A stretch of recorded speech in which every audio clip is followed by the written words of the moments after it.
우리 옆에 분 한번 다정히 한번 손을 잡고 한번 인사하겠습니다. 손 잡으세요. 옆에 분 한번 바라보시고 오늘 당신을 여기서 만나서 너무 행복합니다. 인사합시다. 더워도 행복을 포기할 수는 없습니다. 계속해서 누가복음에 나오는 예수님의 비유의 말씀들을 통하여 은혜를 받고자 합니다. 오늘은 예수님께서 말씀하신 큰 잔치의 비유, 일명 큰 잔치의 비유라는 이 비유의 말씀을 통해서 우리가 함께 도전을 받고자 합니다. 한 번은 예수님께서 한 바리새인 집에 잔치에 초청을 받아 참석을 하셨습니다. 예수님이 그렇게 바리새인들을 좋아하진 않으셨어요. 위선적이고 종교적인 사람들이라. 그렇지만 그들을 외면하지는 않았습니다. 그들도 예수님의 이 사역의 대상자들이었기 때문에 그 집에 가셨죠. 가서 이렇게 가만히 보니까 7절에 나오죠. 이 사람들이, 그 바리새인은 그 당시 상당한 사회적 지도자들이니까 그런 잔치에는 그 비슷한 동료들이나 그런 사람들이 참여했을 것 아닙니까? 세상적으로 잘 나가는 사람들이 참석을 했는데 각자 다들 보니까 전부 높은 자리에 앉으려고 눈치 보고 그러거든요. 그걸 보시고 예수님께서 이런 말씀을 하셨습니다. 누구든지 이렇게 잔치에 초청을 받거든 높은 자리에 앉지 말고 낮은 자리, 상석에 앉지 말고 말석에 앉아라. 네가 말석에 앉아있는데 주인이 와서 아니 어떻게 이 자리에 앉아 계십니까? 당신은 이 자리에 앉지 말고 저기 좋은 자리에 제가 예비해 두었는데 그 자리로 가시죠 라고 주인이 안내를 하면 사람들이 너를 보고 야, 저 사람 누구기에 얼마나 높은 사람이기에 저렇게 안내를 대접을 받느냐. 그렇게 함으로 영화로워지고 영광스러워지지 않겠냐. 그런데 내가 좀 높은 줄 알고 높은 자리에 앉아있는데 주인이 와서 좀 자리를 좀 죄송합니다만은 좀 이 자리는 예약된 자리니까 좀 양보 좀 해주시면 어떻겠습니까? 얼마나 창피하고 얼마나 그렇겠냐 이거지.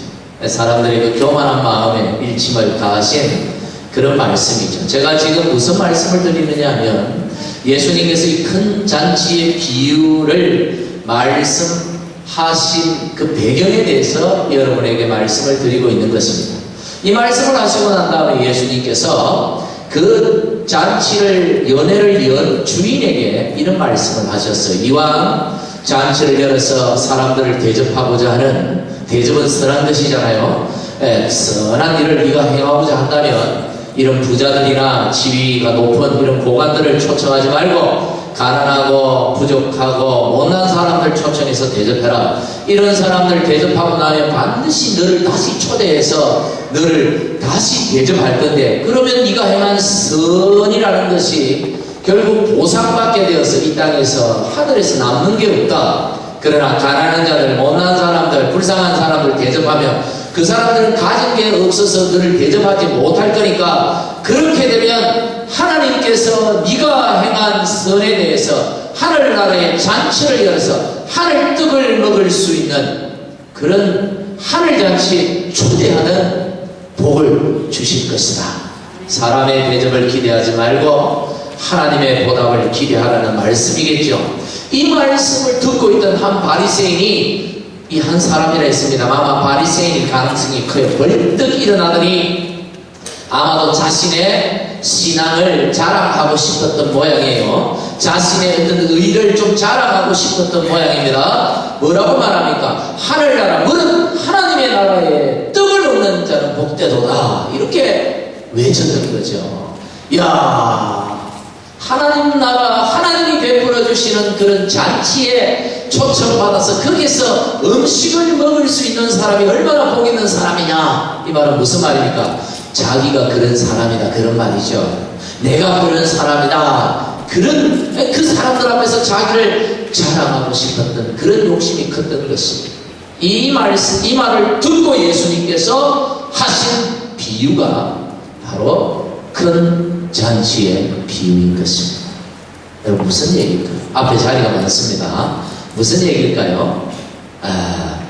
이 교만한 이 사람들 서로 자리 싸움하고 높은 자리에 앉으려고 하고 자기의 의로 외식적이고 가식적인 그런 신앙에 예수님께서 경고하시기 위하여 이 말씀을 주셨다 이 말이죠. 오늘 이 자리에 앉아 계시는 여러분, 혹시 우리 마음에 교만한 마음이 있고 은근히 의를 자랑하고 싶은 마음이 있다면 오늘 이 시간 이 말씀을 통하여 우리는 도전을 받아야 하는 것이죠.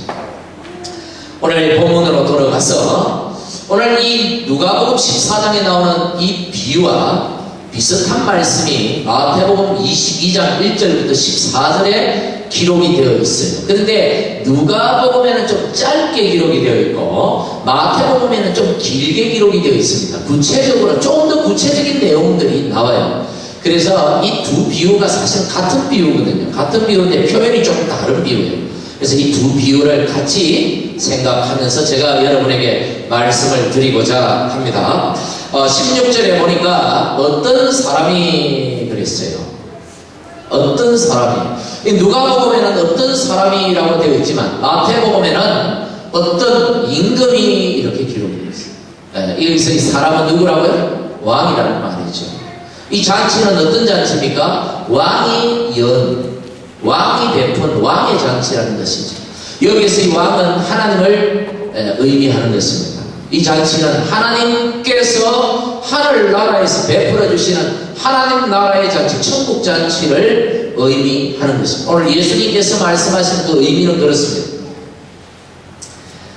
많은 사람들을 청했다 그랬어요.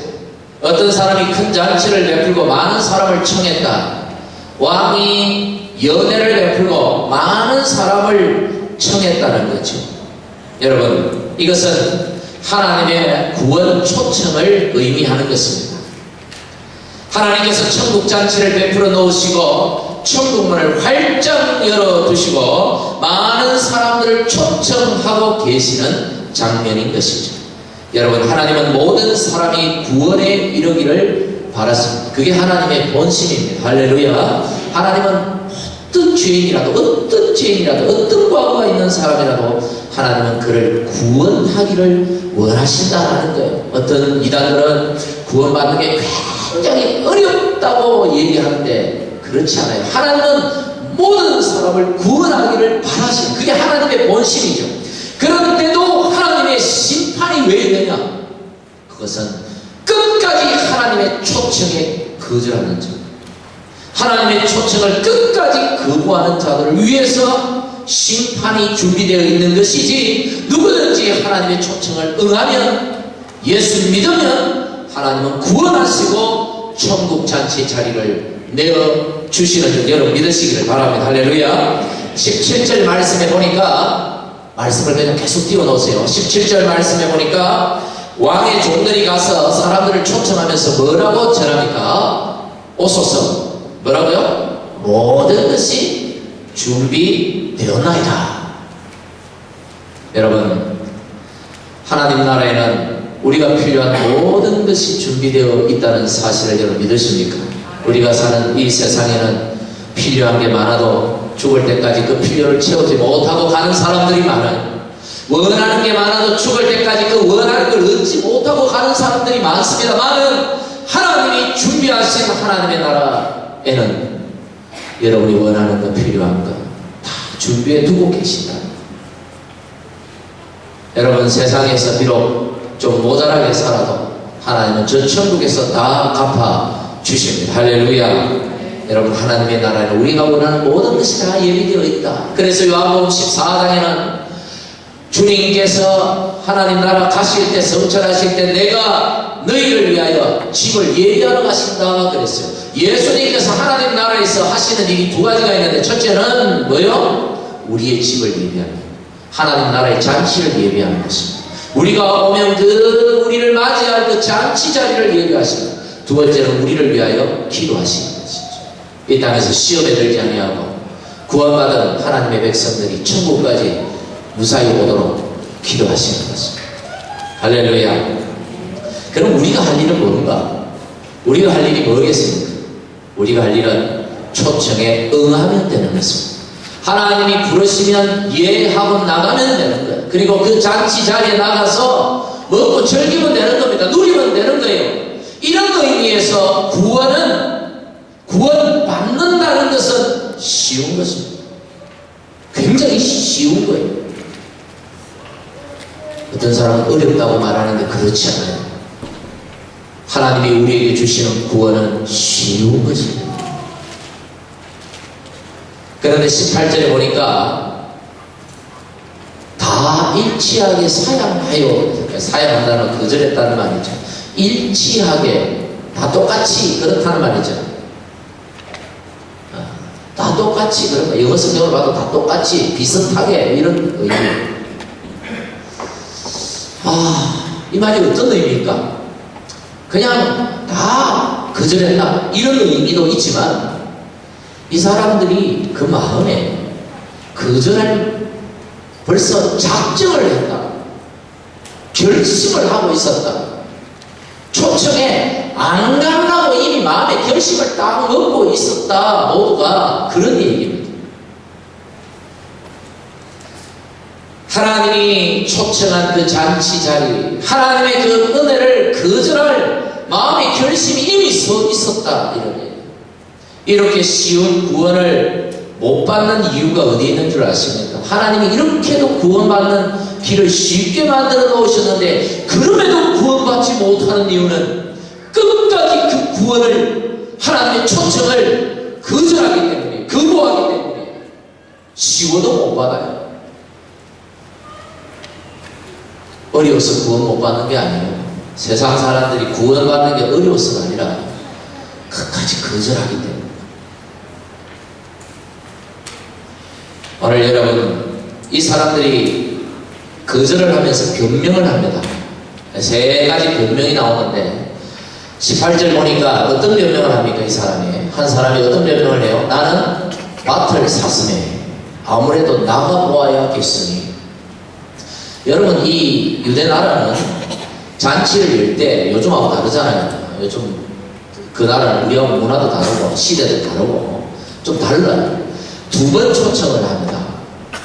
그래서 먼저는 초청을 가서 언제 잔치를 열려고 하는데, 언제쯤 잔치를 열려고 하는데 올 수 있겠느냐 이렇게 먼저 물어봐요. 사람을 보내서. 그래서 내가 갈 수 있을 것 같다 그러면 그 사람을 잔치 초청 명단에 넣는 겁니다. 그리고 난 다음에 잔치가 다 준비되고 나면 이제 사람을 보내서 몇 시까지 오시면 됩니다 라고 이제 사람을 보내는 거예요. 이건 두 번째 가는 거예요. 첫 번째 보냈을 때 갈 수 있다고 말한 사람들이, 이 사람들 이미 초청 대상자 명단에 포함되었다는 말은 처음에 가겠다고 얘기했던 사람들이. 그런데 언제 잔치가 언제쯤 열린다는 걸 알면서도 뭐라고 말합니까? 밭을 샀으면 내가 나가봐야겠다. 그거 뭐 내일 나가봐도 되고 모레 나가봐도 되는 일 아닙니까? 밭이 어디 갑니까? 그게 발이 달린 것도 아니고 왜 꼭 오늘 가봐야 됩니까? 그리고 뭐 밭을 보지도 않고 샀어요. 여러분 집 안 보고 사신 분들 있습니까? 있더라고요. 보니까 와이프는 보지도 않은 집을 신랑이, 남편이 덜렁 집을 사놓고 사진으로 보내주는 그런 분들이 있대요. 우리 교회에 한모 집사님 그런 분이 있더라고요. 참 제가 대단하다, 참 존경스럽다 싶어요. 어떻게 하면 와이프가 남편을 그렇게도 신뢰하고 믿을 수 있을까? 집 안 보고 사는 사람, 밭 안 보고 사는 사람이 어디 있습니까? 이 말은 무슨 말이에요? 안 가기로 이미 마음에 작정을 했다는 말이에요. 갈 마음이 없다는 얘기예요. 여러분, 보통 사람도 아니고 왕이 초청을 했는데 왜 안 가요? 왕이 초청을 했는데 안 가는 데는 뭔가 특별한 이유가 있는 것입니다. 그건 조금 이따가 말씀을 드리겠습니다. 두 번째 사람의 변명을 들어볼까요? 19절에 뭐라고 변명을 합니까? 나는 소 5겨리를 샀으니 시험하러 가겠다. 5겨리랑 10마리죠. 한 겨리 2마리니까 소를 샀어요. 좀 많이도 샀네 보니까. 시험하러 가겠다는 겁니다. 왜 하필 이날, 왜 하필 왕의 잔치날 시험하러 가야 돼요? 왜? 요즘 말로 하면 자동차를 샀습니다. 좋은 새 차를 뽑았습니다. 멋진 차를 뽑았는데 시운전을 해보고 싶은데 왜 하필 주일날 시운전을 승전을 해야 되고, 왜? 이게 그날 노는 날이니까. 그런 겁니까? 뭡니까? 가기 싫다는 얘기예요. 이미 마음에 안 가려고 작정한 사람의 변명입니다. 왜 왕이 초청했는데 안 갑니까? 이유가 있겠죠? 조금 이따 말씀드리겠습니다. 세 번째 보십시오. 세 번째 사람의 변명을 들어볼까요? 20절에 나는 장가로서므로 요건 조금 일리가 있어요. 왜냐하면 유대법에는 장가를 결혼을 하면 1년 동안은 군대도 면제해줘요. 우리나라도 그런가요? 대한민국도 오라더라고요. 데리고 가더라고요. 우리나라보다 더 아주 좋은 거고 1년 동안 전쟁이 나도 소집 대상에서 면제를 시켜줘요. 가정살피라고 그런 거였지. 그러다 와이프 도망갈까 싶어가지고 막 그런 건지 잘 모르겠습니다만 좀 이유가 될 듯 하지만 여러분 생각해 보세요. 이게 처음 초청도 아니고 처음에는 가겠다 해놓고 이제 와서 결혼했다. 왜 하필 그날 결혼합니까? 알면서 왜 그날 결혼 날짜를 잡아요? 이건 이미 고리성이 있는 거예요. 이미 가지 않기로 마음에 작정한 사람입니다. 여러분 이 세 사람의 변명은 도저히 이해가 안 돼요. 왕이 초청하는데 보통 사람도 아니고 왕이 초청한 잔치에 가지 않겠다. 이 말은 왕을 무시하는 거죠. 지금 왕을 왕으로 인정 안 하겠다는 얘기예요. 이 사람들 생각 속에는 그 왕이 자기 왕이 아니에요. 지금 허수아비 왕이죠. 네가 뭔데 나를 오라 가라 해. 네가 왕이면 왕이지. 네가 뭔데 나를 오라 가라 해. 여러분 그 사극 드라마나 뭐 영화나 이런 데 보면 아주 힘없는 왕이 신하를 불러도 안 가잖아요. 막 자기들끼리 왕이 미팅을 모임을 주재하려고 딱 했는데 오픈을 해놨는데 그날 안 가려고 다른 모임을 자기들끼리 어떤 모임을 딱 만들어가지고 왕의 잔치에는 아무도 안 오고 TV를 한 번도 안 보는 사람처럼 저를 쳐다보고 앉아있어요. 왜? 보잖아요. 한 번씩 보면 고개를 끄덕끄덕 좀 하세요. 그런다고 신앙에 흠집이 되고 그런 거 없습니다. 왕을 인정하는 거예요. 자기들이 마음만 먹으면 언제든지 왕을 바꿔치기 할 수 있다라고 생각하는 사람들이 반역자들이에요. 이 사람들. 이걸 어디서 더 정확하게 명확하게 이해할 수 있느냐. 마태복음 누가복음에는 안 나오는데 마태복음 22장에 보면 왕이 보낸 종들을 이렇게 잡아서 죽여버려요. 여러분 말이 됩니까? 왕이 보낸 사실을 죽일 정도의 급이 없는 사람들은 이건 왕에 대한 이미 반역자들이죠. 왕을 바꾸려고 마음먹은 사람들이에요. 그런 왕 필요 없다는 것이죠. 백날 네가 명령해봐라. 나는 네 명령 안 따른다. 니나 우리가 시키는 대로 해라. 요렇게 마음먹은 사람들이에요. 왕을 아주 우습게 여기는 사람들이에요. 그러니까 왕이 보낸 사실을 죽이죠.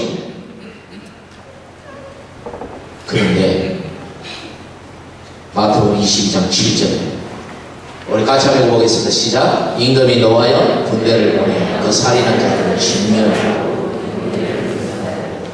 왕이 허수아비 왕인 줄 알았는데 왕이 아무런 힘이 없는 왕인 줄 알았는데요. 왕이 왕 같지도 않는 왕인 줄 알았는데요. 이 왕이 진짜 왕이더라 이 말이에요. 큰일이죠 이거. 왕이 부릴 군대가 어디 있나 했더니 숨겨놓은 군대가 많더라 이 말이에요. 왕의 군대가 갑자기 쳐들어와서 다 죽여버렸어. 진멸해버렸다고 했어. 동네를 싹 없애버렸다고 했어. 이 반역자들을 다 제거해버렸다고 했어. 왕이 힘도 없고 아무런 능력도 없고 아무런 파워도 없고 아무런 군대도 없고 그런 왕인 줄 알았는데 아니더라 이 말이에요. 늦었죠 벌써. 그래서 3대가 박살이 난 것입니다. 끝난 것입니다. 그냥 배가 다 끊겨버린 거예요. 가문이 멸망해버린 것입니다. 왕을 몰랐던 것이죠. 이 왕을 몰랐던 거예요, 이 사람. 여러분, 아까 이 왕은 누구라고 그랬습니까? 하나님이라고 그랬죠. 오늘날 얼마나 많은 사람들이 하나님을 무시하는지 몰라요. 하나님의 이름을 듣고 또 하나님 살아있으면 한번 해보라 하지. 하나님께 도전하는 그런 발언들을 얼마나 쉽게 하는지 몰라요.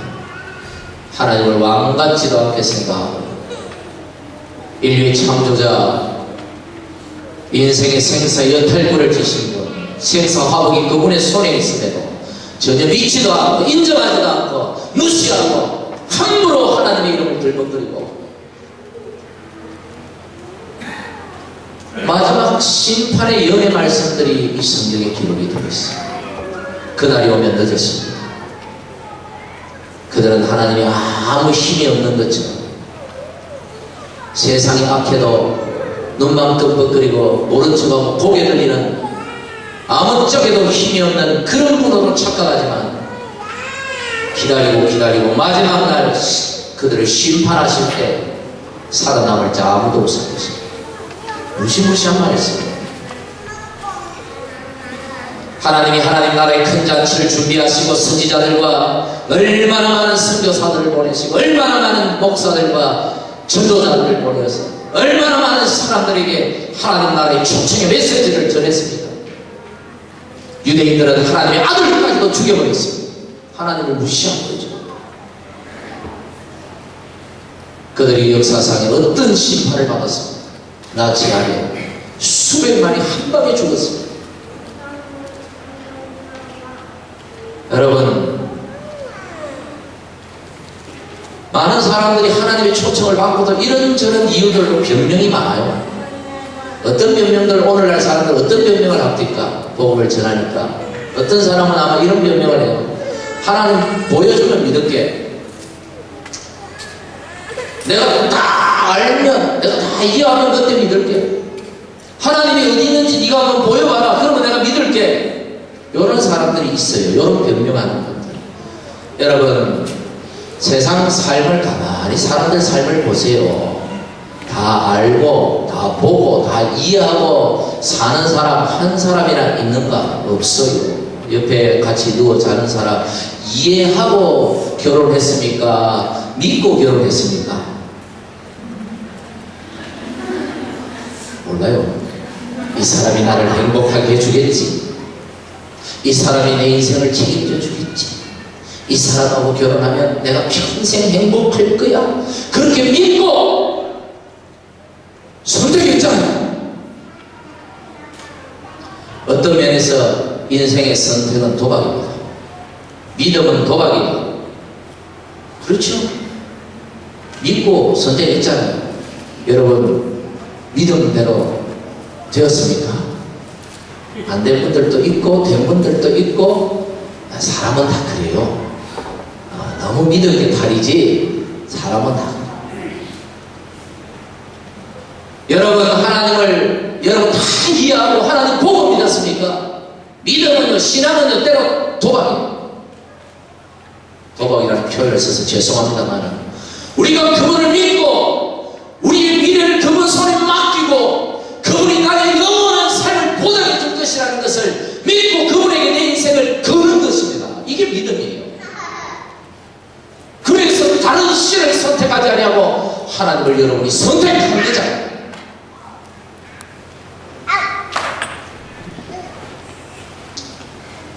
여러분, 우리가 하나님을 선택할 때 하나님은 당신이 어떤 분인지를 보여주실 것입니다. 할렐루야.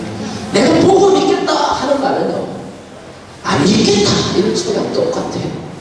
제가 고등학교 다닐 때 이 친구들하고 참 논쟁을 많이, 신앙적인 논쟁을 저한테 와서, 제가 교회 다니는 줄 알고 저한테 와서 막 별의별 질문, 어디서 이상한 것들을 찾아가지고 막 질문을 해요. 막 교회가 어떠니, 뭐 성경이 어떠니, 하나님 어떠니, 막 이런 얘기를 막 해요. 걔들이 나한테 복음을 듣고 예수를 믿으려고 그런 질문을 합니까? 천만의 말씀. 그런 질문은 안 믿으려고 작정하고 나를 무너뜨리려고 그런 질문을 하는 거죠. 그래서 성경은 어리석은 변론을 피하라고 말했어요. 보여줘야 믿겠다. 내가 다 알면 믿겠다. 여러분, 그건 안 믿겠다. 안 믿으려고 작정한 사람들이 하는 변명입니다. 두 번째, 또 어떤 변명이 있을까요? 예수 믿는 사람들 중에 아주 위선자들이 너무 많아서 나는 못 믿겠어. 그런 사람이 다니는 교회라면 나는 안 다니겠어. 이런 분들이 있죠. 여러분, 의사들 중에도 돌팔이가 있습니다. 제 와이프가 2번 맹장 수술을 할 뻔했습니다. 응급실에 갔어요. 2번씩. GP가 맹장이라니까요. 우리는 아닌 것 같은데. 그래서 아닌 것 같은데. 그래도 빨리 응급실로 가라고 막 편지 써주고 그래서 응급실 갔더니 응급의가 보더니 누가 그러더냐, GP가 그러더니 시국기만 먹더라고요. 감기라고 집에 가요. 약도 안 주더라고요. 2번이나. 여러분, 의사 중에 돌팔이가 있다고 몸이 아플 때 병원 갑니까 안 갑니까? 그래도 가지. 갑니까 안 갑니까? 가잖아요. 여러분, 예수 믿는 사람들 중에 위선자가 있다고 내가 예수를 못 믿겠다, 말이 안 되는 거예요. 안 믿겠다는 소리지. 왜 꼭 그런 사람만 눈에 들어와요? 안 믿으려고 하니까 그런 사람만 눈에 들어오는 거예요. 믿으려고 해보세요. 좋은 사람만 눈에 들어오지. 파스칼이 그런 말을 했어요. 왜 세상에 종교적인 가짜가 많은가? 그것은 진짜가 있기 때문이다. 이런 말입니다.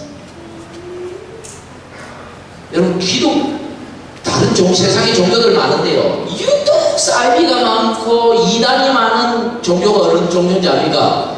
기독교입니다.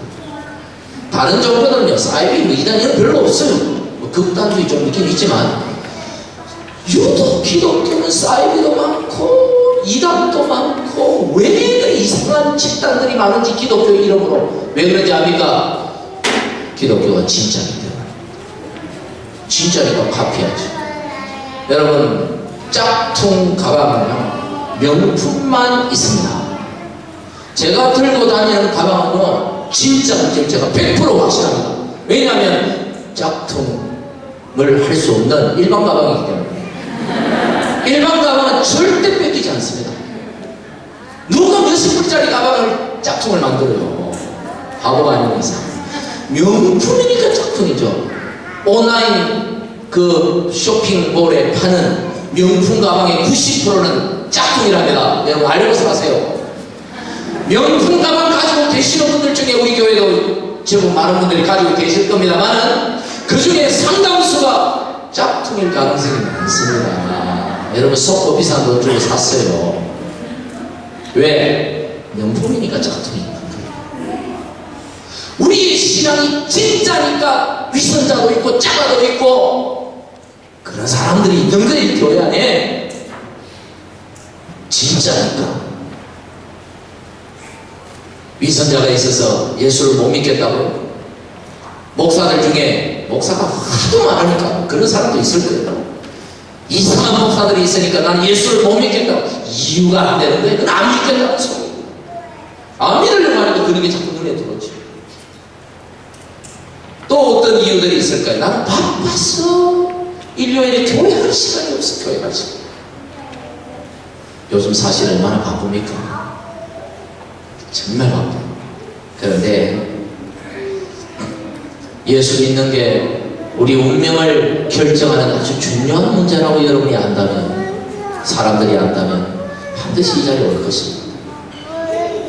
세상 사람들 가만히 보면요, 바쁘다 말을 많이 하고, 밥 먹을 시간이 없다, 뭐 잠잘 시간이 없다, 말을 많이 하는데 가만히 보면요, 지 할 일 다 하고 돌아다녀. 지 좋은 건 다 하고 돌아다녀. 제가 카톡, 그 단체 카톡방이 하나가 있어요. 한국에 140 ROTC 29기 동기의 모임이에요. 탈퇴를 못해. 제 동기가 35명인데 140 바꾸면 이 35명인데 어제는 또 조사를 하더라고. 누가 들어왔나 안 들어왔나 막 숫자 조사가 몇 명이 안 보인다 어디 갔냐 막 이런 까지. 야, 이거 막 대부분 안 믿는 애들이 많아요. 그룹에 상무도 있고, 회사, 또 이렇게 중용하는 친구들도 있고, 무슨 사장들도 있고, 또 보니까 군대 중령도 있고, 원래 지도 못하면 옷 벗어야 되는데, 그렇죠? 하여튼 그런, 동기들 다 많아요. 보면 참 바쁘게 살잖아요. 바쁘게 사는데 제가 카톡방 이렇게 보면 하루에 수십 통 글이 올라오거든요. 새벽에 보면 계속 올라와요. 안 볼 수가 없잖아요. 그걸 안 보면 다른 걸 놓치니까 일단 그거부터 빨리 봐야 됩니다. 탈출을 못하고 이렇게 보고 있으면요, 바쁘다 말은 하지만 지할 거 다 하고 돌아다녀요. 왜 그래, 신년에 망년에 여기 가서 술 한잔 저기 가서 술 한잔 쓸데없는 짓거리들을 얼마나 많이 하는지 몰라. 이거 보고 있어요. 참, 얘들은 맨날 이러고 살아 싶은 생각이 들어요. 바쁘다고요? 바빠서 믿을 시간이 없다고요? 지난번에 말씀. 지조하는 거는 다 하고 돌아다녀요. 밤 새면서 하고 돌아다녀요. 바쁘다 하면서 드라마 좋아하는 사람 밤을 새워서 드라마 보잖아요. 안 보는 것처럼. 바쁘다 해도 할 때는 다 해요. 안 하는 사람은 어디 있어? 하고 돌아다니는 거지. 다 핑계지, 핑계. 여러분, 우선순위의 문제의 결과입니다. 신앙을 우선순위에 두지 않으니까 신앙생활 하는 게 바쁜 거예요.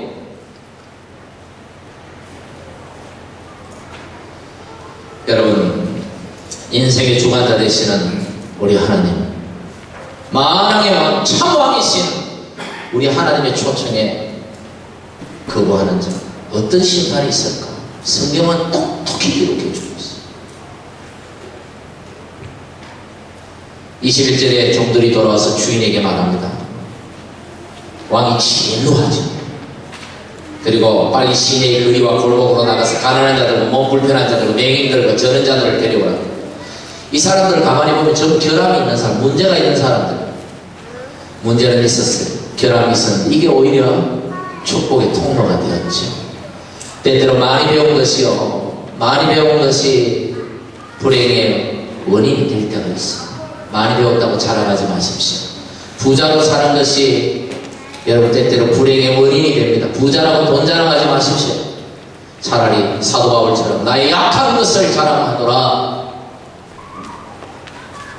오히려 그것이 하나님의 은혜의 통로가 된다는 사실이죠. 22절에 보니까 그들을 데려왔는데도 아직 자리가 있나이다. 하나님 나라에는 자리가 많습니다. 할렐루야. 어떤 이단이 말하는 것처럼 14만 4천 명만 천국 들어간다고요. 아니에요. 성경 그것은 그 말이 아니에요. 그런 뜻이 아니에요. 하나님 나라에는 자리가 많습니다. 아직도 많은 자리가 있습니다. 모든 사람이 다 들어가고 남은 있는 자리가 있습니다. 하나님은 모든 사람이 다 그 잔치에 참여하기를 바랐습니다. 길과 산울타리가로 나가서 사람을 강건하게 데려다가 내 집을 채우라고 했어요. 2016년 우리의 사명이 있다면 무엇이겠습니까? 여러분, 이미 하나님 나라 천국 잔치에 응해서 이 자리에 나오셨습니까? 우리 이웃에게 우리는 나가야 됩니다. 그들에게 가서 그가 누구든지, 그가 어떤 사람인지, 어떤 과거를 가진지, 어떤 죄인이든지, 이거 하나님 나라에는 중요한 게 아닙니다. 하나님의 초청에 응하는 자라면, 예수 믿으면 하나님은 오케이요. 누구든지 차별 없이 하나님 잔치 자리에 내어주십니다. 2016년 하나님의 집을 채우는 저와 여러분이 되기를 주님 여러분을 간절히 축복합니다. 이 시간에 기도합시다. 하나님, 우리 주변에 아직까지 하나님 초청에 응하지 않은 많은 이들이 있습니다. 하나님, 그들에게로 나가게 하소서. 우리 교회가 하나님의 집을 채우는 이 사명을 감당하는 이 한 해가 되도록 축복해 주시옵소서. 우리 같이 한 목소리로 함께 기도하겠습니다. 하나님 아버지, 감사합니다. 하나님 아버지, 2016년 새해 우리에게 새로운 사명을 주셨습니다. 하나님의 집을 채우라 하셨는데, 하나님이 우리의 이웃에, 하나님 우리의 가정에 아직까지 하나님의 초청을 거부하고 거절하는 자들에게 하나님의 초청을, 하나님 그들에게 복음을 전하고 주의 말씀을 전하고 하나님의 초청을 전하여 그들도 하나님의 나라의 천국잔치에 동참할 수 있는 복을 2016년에 허락하여 주시옵소서. 우리 개개인이 우리 셀들이 우리 교회가 이 사명을 잘 감당할 수 있도록 축복해 주시옵소서. 예수님 이름으로 기도하옵나이다. 아멘.